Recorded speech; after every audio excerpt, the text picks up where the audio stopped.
Sahabat RTV, kita udah sampai di rumah makan Cahaya Laut yang ada di Kelandasan, Kalimantan Timur. Nah, ini bisa dilihat ya, banyak banget menu-menu ataupun ikan-ikan bakarannya. Ada udang juga, ada ikan, ada aneka ayam juga ada di sini ternyata. Nah, ini masih banyak lagi nih proses pembuatannya seperti ini. Nanti kita akan coba buat bakar-bakar dan juga cicipin rasanya seperti apa. Setelah pilih-pilih menu, saya ikut-ikut ngebakar nih sahabat. Siapa tahu kan dapat resep rahasianya juga. Hihihi. Wih, ikannya lengkap banget. Ada ikan terakulu, ikan bawal, nila, udang, cumi sotong, dan ayam bakar. Soal harga, tenang aja. Pastinya terjangkau banget nih. Mulai dari 35 ribuan aja. Nah, yang unik kalau kamu pesan makan, udah dapat berbagai macam sambal dan sayur secara gratis loh. Wih, pantas aja rame terus ya. Beuh, mantap ini sih rasa makanannya. Saya pun lahap banget nih makannya. Nah, favorit saya ikan palumara khas Bugis. Dagingnya itu loh, lembut banget. Ditambah bumbu rempahnya, maknyus. Oh iya, buat sahabat yang suka banget pedas, wajib cobain sambal pelakor. Waduh, ngeri nggak tuh? Dari namanya aja udah berasa pedas banget kan? Hahaha. Gak lupa kita cobain aneka seafoodnya juga ya. Lihatnya aja udah bikin air liur menumpuk nih.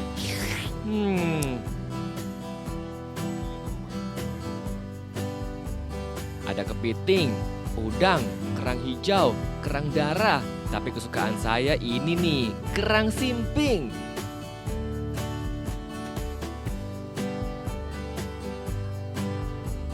Sambil ngisi perut, boleh dong ya mengisi konten media sosial. Rugi banget sih kalau momen kayak gini tuh dilewatin gitu aja.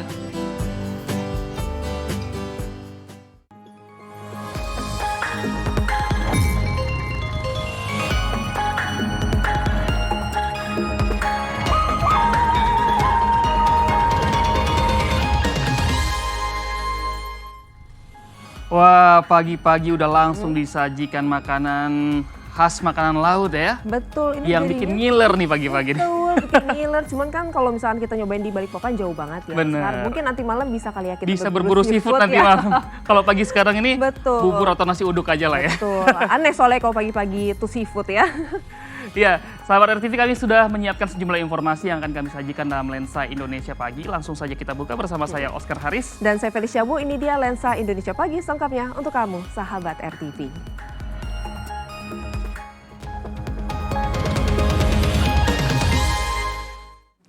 Sahabat, lagi-lagi kericuhan mewarnai pembongkaran lapak liar di jalur Puncak Cisarua, Bogor, Jawa Barat. Ya, penertiban tahap 2 ini diprotes pedagang lantaran sebuah restoran besar yang baru seumur jagung tidak ikut dibongkar.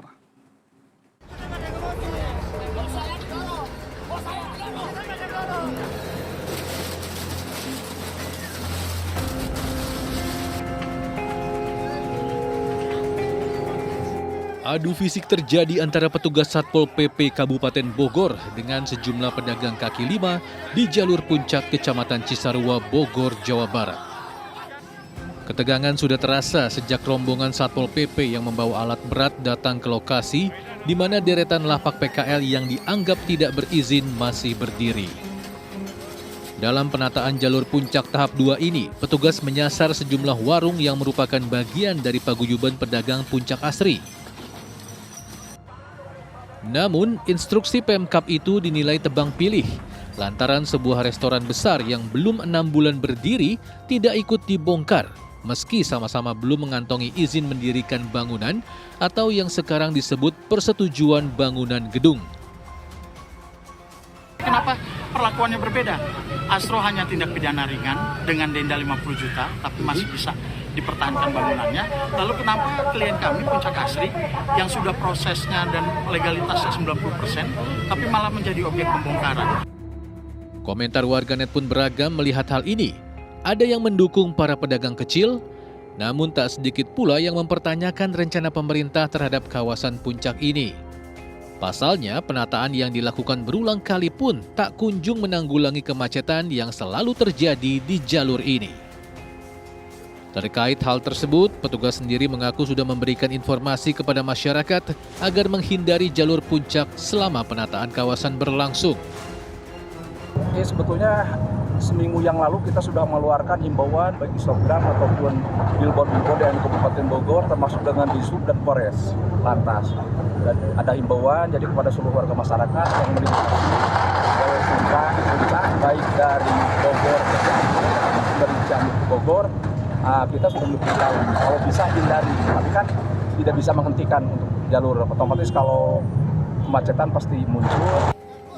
Untuk sementara waktu, masyarakat yang hendak melintasi jalur puncak diimbau mencari jalur alternatif, salah satunya melalui kawasan Jonggol. Dari Bogor, Jawa Barat, Wawan Supriyatna, RTV.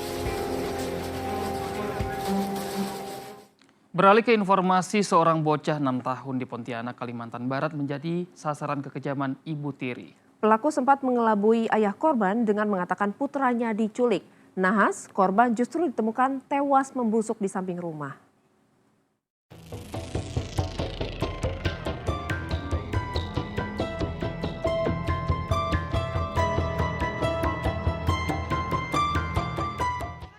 Direktorat Kriminal Umum Polda Kalimantan Barat menggelar prarekonstruksi kasus pembunuhan bocah 6 tahun oleh ibu tirinya, IF, di sebuah rumah Kelurahan Paritokaya, Kecamatan Pontianak Selatan.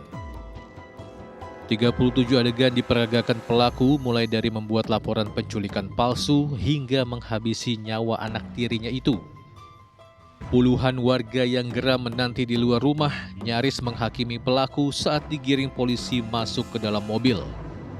Dari prarekonstruksi terungkap bahwa korban sempat disiksa pelaku dan didorong hingga terjatuh. Pemicunya, pelaku IF merasa sang suami lebih menyayangi korban dibandingkan bayi yang baru ia lahirkan. Pada hari Rabu itu tercium bau mayat gitu, karena memang dari orang tua, dalam hal ini ayah daripada almarhum mencari saat dia pulang, istri dari tempat dibilang katanya itu katanya ada yang membawa pergi. Kini korban sudah disemayamkan di kampung halaman ibu kandungnya di Palembang, Sumatera Selatan. Sementara tersangka IF akan dijerat pasal berlapis, yakni pasal 80 ayat 3 Undang-Undang Perlindungan Anak, pasal kekerasan dalam rumah tangga, dan pasal pembunuhan. Dari Pontianak, Kalimantan Barat, Oksya ADCP, RTV. Kita ke informasi seputar Pilkada. Sahabat, Ketua Umum PDI Perjuangan Megawati Soekarno Putri sepertinya lagi suka sekali melempar sindiran menjelang pendaftaran bakal calon kepala daerah pada Pilkada 2024. Ya, baru diusung menjadi Cagup Banten, Airin Rahmidiani langsung di ospek Megawati. Apa bentuk ospek terhadap kader Partai Golkar tersebut? Kita lihat bersama. Ini warga negara Indonesia yang sah lo, punya KTP lo. Lo kok terus kita di TSM. Betul apa enggak? Nah lihat, diem toh. Betul apa tidak? Airin, ngomong yang keras. Nah, iya dong. Kalau lo udah masuk PDI lo, awas lo ya. Ketua Umum PDI Perjuangan Megawati Soekarno Putri di luar dugaan menunjuk Airin Rahmidiani dengan nada suara yang keras seperti membentak, seolah menagih janji untuk mencintai Indonesia dan mengingatkan bahwa Airin diusung PDI Perjuangan sebagai calon gubernur Banten. Dan sontak bentakan Megawati itu menjadi sorotan warganet di media sosial. Ragam komentar warganet menyebutkan bahwa adik ipar Atut itu lagi di ospek sama Ibu Mega. Gestur politik Megawati membentak Airin dalam forum pengumuman calon kepala daerah PDIP pada Senin siang karena Airin belum resmi berbaju PDIP. Airin Rahmidiani adalah kader Partai Golkar yang saat ini masih menjabat sebagai Ketua DPD Golkar di Provinsi Banten. Airin sebenarnya sudah menyatakan maju sebagai bakal calon gubernur Banten dari Partai Golkar. Namun kekisruhan yang terjadi di internal Partai Golkar yang berujung mundurnya Erlangga Hartarto sebagai ketua umum membuat Airin tersingkir dari pencalonan gubernur Banten. Airin pun memutuskan untuk maju pada Pilkada 2024 bersama PDIP yang merupakan kendaraan politik calon wakil gubernurnya Ade Sumardi. Karena belum resmi berbaju PDIP, Megawati pun kembali menyindir Airin. Saya tadi nanya itu sama itu Mbak Airin. Ya, nanti mesti pakai ini loh. Merah hitam loh. Iyalah, mau dijadikan tapi coba masa nggak pakai merah hitam? Ya, gimana? Terus maunya jadi apa? Independen. Ya cari independen, betul enggak? Lo itu fair loh, ya dong. Kalau mau masuk sebuah partai ya masuk, kalau enggak ya enggak. Dan Airin pun menanggapi sindiran Megawati tersebut.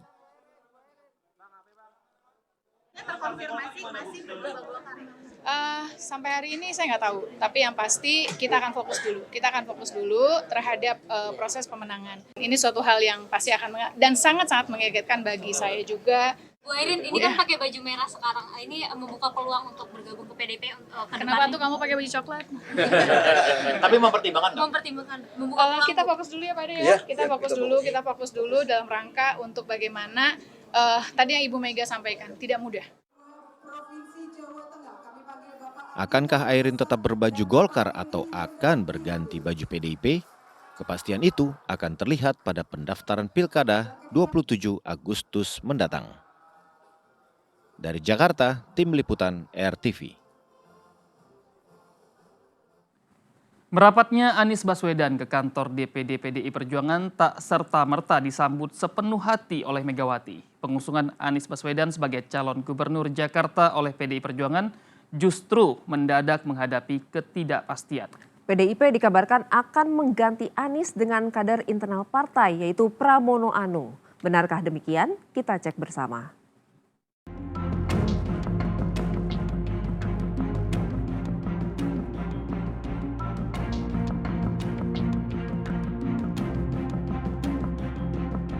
Menggunakan batik tenun berwarna merah, Anies Baswedan berpamitan dan meminta restu kepada Ibunda Aliyah Rashid Baswedan beserta istrinya Ferry Farhati di kediamannya di Lebak Bulus, Cilandak, Jakarta Selatan. Anies yang digadang-gadang akan berduet dengan Rano Karno di Pilgub Jakarta dikabarkan akan mendatangi kantor DPP PDI Perjuangan. Namun pencalonan Anies Baswedan sebagai gubernur Jakarta yang sempat menjadi perbincangan hangat mendadak menghadapi ketidakpastian. Pengumuman pasangan Anies Baswedan dan Rano Karno oleh PDIP yang direncanakan berlangsung pada Senin 26 Agustus 2024 ternyata ditunda. Baik Anies maupun Rano tak terlihat di markas Banteng di Jalan Diponegoro, Jakarta Pusat. Didampingi oleh Ade Sumardi, Ketua DPD PDI Perjuangan Banten. Jadi Banten ini sudah bergelora. Kemarin rakyat sudah mengukuhkan pasangan ini. Meskipun ada hambatan kiri kanan, tetapi harus punya fighting spirit, kata Bu Mega.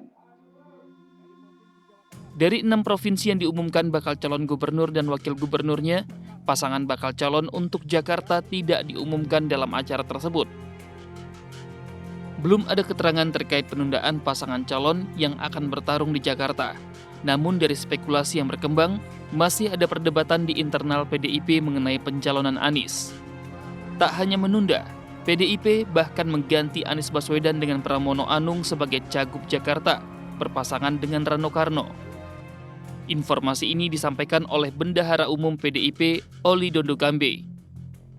Tarik ulur PDIP dalam menentukan calon kepala daerah Jakarta memungkinkan partai berlambang banteng moncong putih ini mendaftarkan pasangan yang diusungnya di detik-detik batas akhir pendaftaran. Apakah Anies atau Pramono? Seluruh kader PDIP mempercayakan keputusan tersebut kepada Ketua Umum Megawati Soekarno Putri. Dari Jakarta, Tim Liputan, RTV.